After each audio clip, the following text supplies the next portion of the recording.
प्यारा सा टिफिन वाला राजू छोटे शहर की सुबह हमेशा कुछ जादुई पल लेकर आती थी।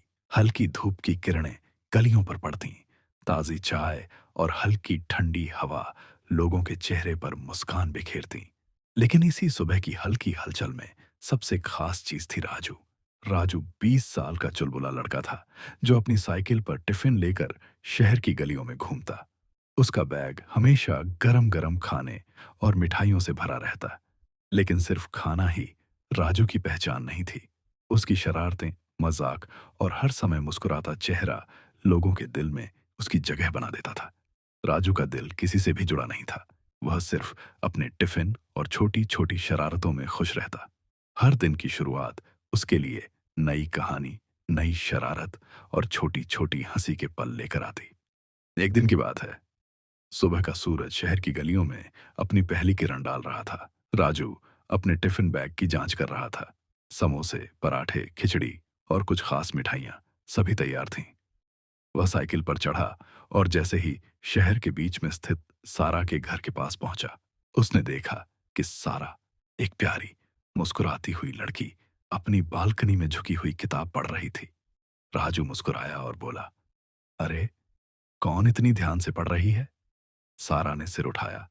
उसकी आंखों में चमक थी और उसने कहा, मैं सारा हूं और आप मेरे टिफिन वाले हैं, है ना? राजू हंसा। हाँ, मैं राजू, और ये तुम्हारे लिए गरम गरम टिफिन। सारा ने टिफिन लिया और कहा, धन्यवाद, आप हमेशा टाइम पर आते हैं।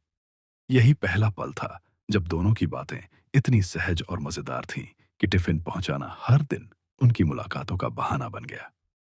कुछ दिनों बाद राजू ने अपनी शरारतों में नया ट्विस्ट जोड़ने का निर्णय लिया। वह सारा के टिफिन बॉक्स में छोटे छोटे नोट्स छोड़ने लगा। आज तुम्हारी मुस्कान देखकर मेरा समोसा भी मीठा लग रहा है।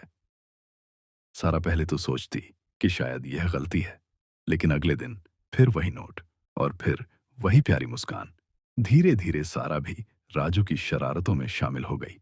एक दिन राजू ने हिम्मत जुटाई और कहा, सारा, अगर मैं तुम्हारे लिए रोज समोसे छोड़ दूं, तो क्या तुम मेरे साथ चाय पियोगी? सारा हंसी और बोली, ठीक है, पर सिर्फ समोसे के लिए नहीं, तुम्हारी बातें भी चाहिए। और यहीं से शुरू हुआ उनका रोज का चाय और हंसी टाइम। राजू हमेशा कुछ न कुछ मजेदार कहता और सारा उसकी हर शरारत पर हंसती। कभी कभी राजू टिफिन में नकली सांप या चिपकने वाला कीड़ा रख देता और सारा डर कर हंसती। धीरे धीरे उनकी दोस्ती प्यार में बदल गई। राजू ने महसूस किया कि सारा की हंसी और उसकी शरारतें उसकी जिंदगी का सबसे मजेदार हिस्सा बन गई हैं। और सारा ने महसूस किया कि राजू की मासूमियत और दिलकश शरारतें उसे हर दिन खुश कर देती हैं।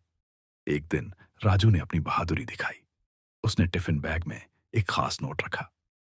सारा, क्या तुम मेरी जिंदगी का हमेशा का टिफिन बनोगी? सारा ने नोट पढ़ा और हंसते हुए राजू की ओर देखा। हाँ राजू, मैं हमेशा तुम्हारे साथ रहूंगी, चाहे टिफिन में समोसा हो या पूरी जिंदगी। वक्त गुजरता गया। राजू और सारा की शरारतें, छोटी छोटी बातें और हंसी अब उनके प्यार का हिस्सा बन गई। हर सुबह का टिफिन, हर छोटी सी नोट और हर हंसी का पल उन्हें और करीब लाता। राजू ने सारा के लिए एक खास सरप्राइज तैयार किया। उसने शहर की सबसे ऊंची छत पर चाय का सेट रखा और वहां छोटे छोटे लाइट्स टांग दिए। जब सारा आई तो वह चकित रह गई। राजू, ये सब? हाँ, ये तुम्हारे लिए। हमारी हंसी, हमारी बातें और हमारा प्यार सारे शहर को दिखाने के लिए। सारा मुस्कुराई और राजू का हाथ थाम लिया। दोनों ने चाय पी और एक दूसरे की आंखों में अपने प्यार की मिठास देखी। और इस तरह रोजाना की छोटी छोटी मुलाकातें, शरारतें और हंसी उनके प्यार को और गहरा और मजेदार बना देती थीं। राजू और सारा ने समझ लिया कि प्यार सिर्फ बड़े इशारे नहीं, बल्कि छोटी छोटी हंसी और शरारतों में भी हो सकता है। और अंत में आपके लिए स्लोगन, अगर आपको राजू और सारा की हंसी मजेदार लव स्टोरी पसंद आई तो लाइक करें, शेयर करें और राइटर आकाश को सब्सक्राइब करना न भूलें, क्योंकि हर दिन आपके लिए नई कहानी और हंसी लेकर आती है।